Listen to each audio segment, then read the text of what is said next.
shit, bunch of familiar faces, man. What's up, fellas? I debuted in there like maybe, I don't know, 15, 16 years ago, and I had a ball. I had a great time. I fought a guy that had like 30 pro fights at the time. I had a couple MMA fights, I think maybe like under 10, and I had a great time. Now I'm a complete different fighter. I fought in MMA for 20 years, and though it's not my debut, it feels like my debut.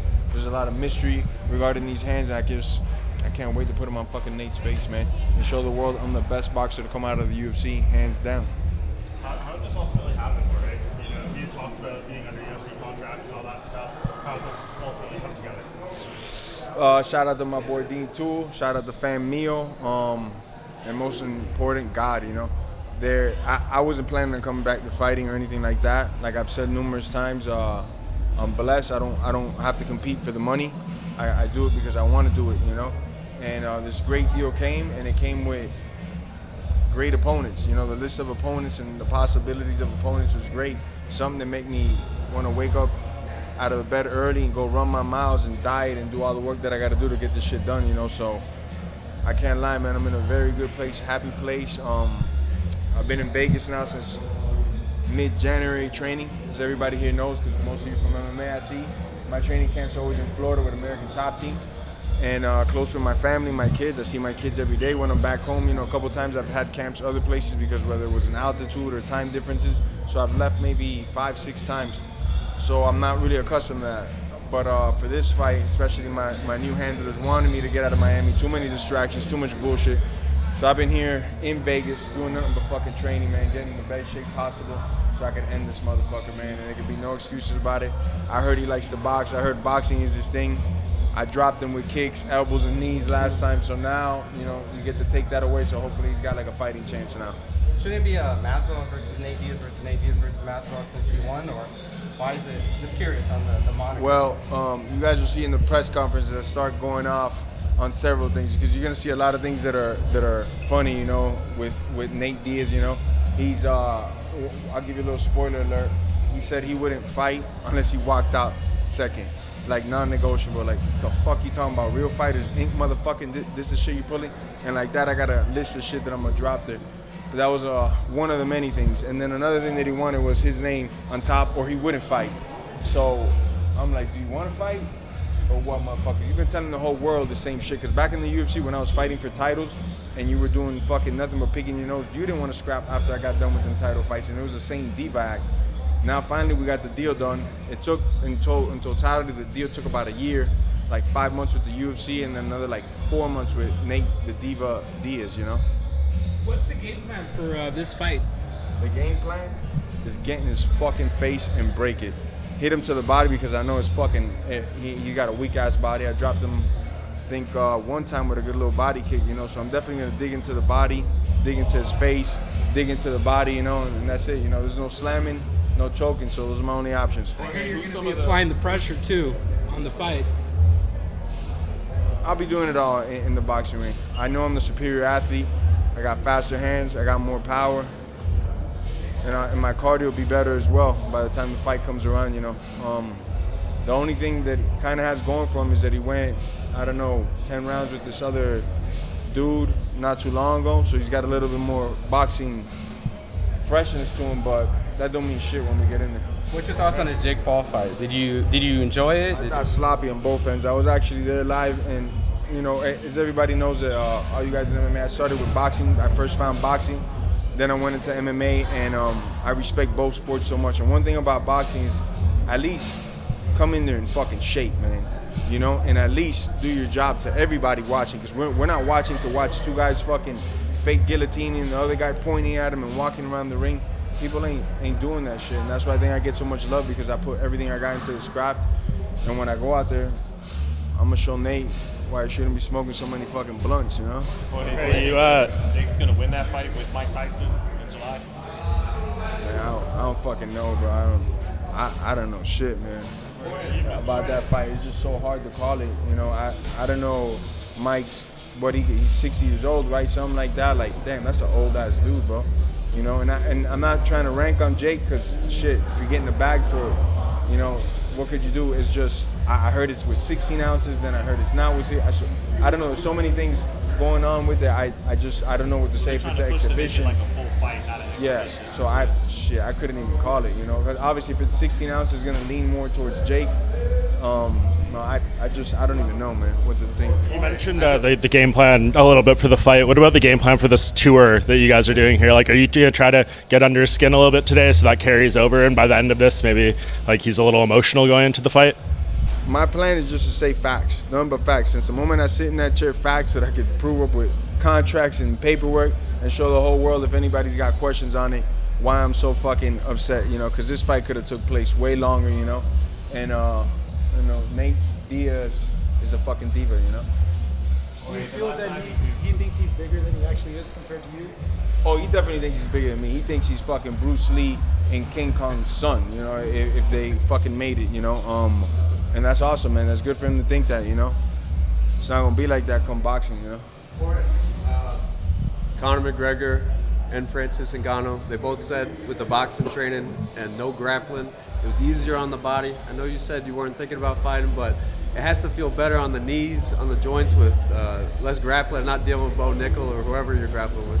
In no way, shape, or form am I trying to diss boxing and these guys that make a living in the craft of that, because, you know, they suffer more deaths yearly because on the day of the fight, there's only one thing you can do is punch, so they take a lot of abuse. But the abuse in an MMA training camp is uncomparable to any fucking sport in the world. Football, soccer, basketball, boxing, there's nothing that compares it. There's nothing like wrestling 2 hours in the morning, all out with somebody, then doing some quick conditioning, then your coach comes and checks your weight and tells you got another 30 minutes to go run, then you go home, rest, relax, then you got a pad session at night, and Tuesday morning you sparring, and Tuesday night you got fucking weightlifting, and then Wednesday you got fucking sparring again, and then you got running. It's just different, you know. Here it's a lot less of a grind, especially for the injuries that I've had. I don't have to force my body in those areas no more, you know.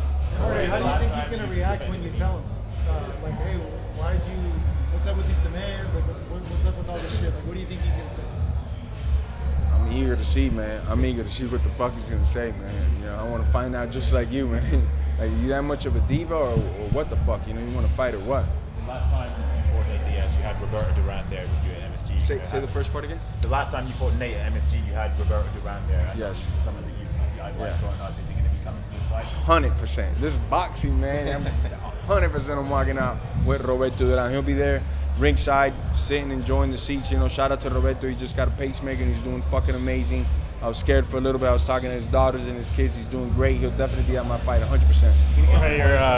Say it again. You going to get some pointers from him for your return to the ring? We're going to bring him out maybe like 2-3 weeks before the fight. You know, we're waiting for him to heal up and get a little better, and we're bringing him out. This has been like a dream of mine forever, to just have him with me, working out, giving me pointers, as you said, and just fucking showing me boxing his way, you know, because he is one of my favorite guys, not just for his attitude, how he carried himself in and out of the ring, but his style and how he implicated stuff and how he like grappled to punch and punch to grapple. So I love his style, man. Okay, you obviously Some of my favorite boxers, I love Terrence because he goes out there and fucking lays it on the line. You know, you're such a fucking #1 champion stud, and you're putting it all on the line. You're fighting the best guys, and then you're trying to knock them out. That is like, that's the shit for me. The Japanese monster's a fucking beast. Joseph Benavidez a beast. Obviously Canelo. Shit, there's a bunch of guys that I'm fucking with right now. stuff, do you feel like that's applying to Canelo a little bit with the Benavidez stuff? You know, I don't know all the details on that one, so I don't want to opinionate too much on it. But what I do say is, you know, Benavidez, which is clearly the #1 in everybody's book, I feel like Canelo should fight him. You know, I don't know what the holdup is. I don't know the details. In boxing is like, it's different, man. They got a lot of different demands, and how much am I gonna get off the gate, and what are you getting off the pay-per-view? It's a different world, so I don't want to like speculate too much on this situation because I don't know anything about it. I just, as a fan, would love to see Benavidez and Canelo throw down in their fucking prime. Okay, of course. What do you think that person's for that fight, in your opinion? That person? Yeah. I got no idea. Boxing's crazy, man. They fucking, the numbers are so different, you know. I think a fight is worth maybe like 30-40 mil, and then somebody comes and is like 150 million, you know, so I don't want to opinionate nothing on that. Canelo asked for close to 200 million for that fight. I mean, I don't know. That's if I'm doing the math in my head, that's like what, 2 million pay-per-views, something like that. Roughly, you got to sell 1.7 pay-per-views, 1 million What the fuck? That's a lot of Any fucking. fight predictions, Jorge, for the Ryan Garcia versus Devin fight coming up? Man, Ryan, I'm thinking just like Ollie. He looks a little cuckoo right now, man. I wouldn't mind like an upset, you know, but I think Haney's just gonna pull it off. He's just gonna outbox him, you know. On your shoulder, it looks like you're making a bit of a statement. There's another fight in town that's got a similar looking belt on the line. Curious what your take is on that fight, and maybe someone needs to be reminded who the real BMF is. Not to take nothing away from Max, because I think he's one of the best ever. KG obviously does his thing as well, but I'm the OG of this shit, you know? That shit wouldn't be happening if it wasn't for me, one. And two, I definitely got to rub it in old Nate's face, you know what I'm saying? I know he's still sour as fuck about that, and that's when not that we ever had like a friendship, relationship or nothing, but that's when it started getting sour, when he started saying things like I'm a coward, I should have never took the belt, this and that. Like, motherfucker, a medical professional stopped me from doing further damage to you. Go talk to that motherfucker. Don't be mad at me calling me a coward, saying I was going to quit in the 4th and 5th round. And that's why I love it that my first match back is against this guy. So in my mind, there's nothing to settle, but at least I get to shut him up in his fucking head too as well. You wrapped her the belt. The first fight, you said you weren't satisfied because of the doctor stoppage. You wanted to knock him out. Yeah. So you have to knock him out this time. I think I could just box his ears off clean, and it would be enough to make all my fans happy, his fans happy. But you guys know the nature of this beast.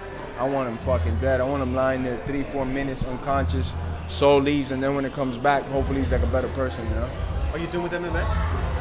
Man, that is my favorite roller coaster, the favorite, best drug I've ever had. Fucking better than any sex, better than fucking any ice cream I've had. So I can never say I'm done with it. Am I like taking a break from it because I've done it for 20 years straight? Yeah, a little break ain't bad right now, especially for my body, you know. Just as we talked about earlier, it's a different grind, and I could box for a lot longer right now without having to put my body through that beat down right now. Jorge, who do you think is going to be a UFC champion first, Kayla Harrison or Bo Nickel?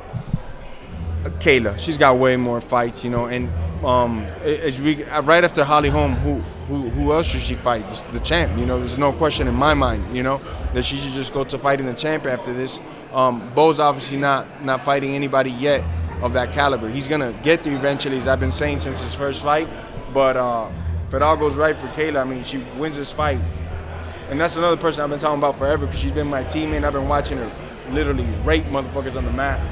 She's gonna be a champion. Are you impressed that she got down to 135? Like, did you think she was capable of that? Hella impressed, because at 145, she ain't got no body fat on her. I've been around Kayla like 5-6 years now. At 145, she ain't got no body fat on her, and she lives a pretty strict life. She lives a fucking very strict life. So I know she used to hurt a little bit to get to 145. To get to 135 and she was chilling, she didn't look sucked out, just is a testament to show what a fucking animal she is. On that BMF title fight this weekend, The Rock put that on you. Yes, sir.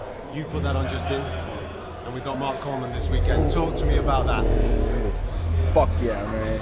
You know, when they be putting, like, bringing somebody from boxing or something like that, it's like, nah, you can't do it. This belt can only be put on by bad motherfuckers that come from this sport. They made their fucking claim to fame and their money from this fucking sport. So hearing that Mark Coleman's putting the belt, it's like, fucking yes, bro.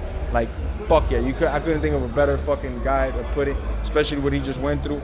And all the fucking great fights that he gave us, winning championships here, kicking ass over there in Pride, literally fought everybody he possibly could. And he's just a fucking, since I met him, he's probably one of the coolest human beings I've met, and especially in the sport. You know? Tomorrow between Alex and I got Pereira, man. And I just love Pereira, man. Jamal Hill's a stud. He can fucking box, he can move, he can fucking dance it up in there, and he's fucking aggressive as hell. But he's also, you know, I don't know, he's pretty damn good on the ground too. Like, I seen him, he doesn't have bad control on the ground. Is he gonna go for takedowns? I don't know. That'll be a big deciding factor. I think on the feet though, Pereira's got the experience. He's got a little bit more power, a little bit more versatile. He can kick as well, really good. So I think he can stop his movement. I think on the feet, I'm definitely leaning towards Pereira heavy. On the overall MMA, I lean a little bit more towards Jamal. So it's kind of like, you know, if Jamal goes for takedowns, it could be a long night for Pereira. That also costs a lot of gas as well. But I'm leaning towards Pereira, man. I really like this dude, man.